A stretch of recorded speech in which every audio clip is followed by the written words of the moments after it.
Guys, this is going to be the world's shortest video. Garbage disposal is jammed, so first thing I did, make sure that the switch is off, and then there's a key. You want to get under the exact center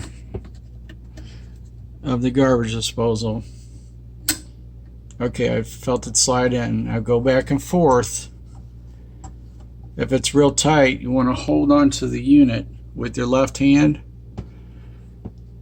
Turn this back and forth until it frees. It might have to use a little muscle, but you don't want this to spin, so you hold this unit with your left hand. I'm holding the camera right now. Turn it back and forth. Pull out the key.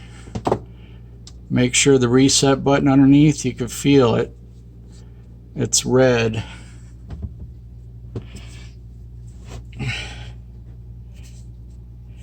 Anyway, there it is. Yep, it's in, so we're live.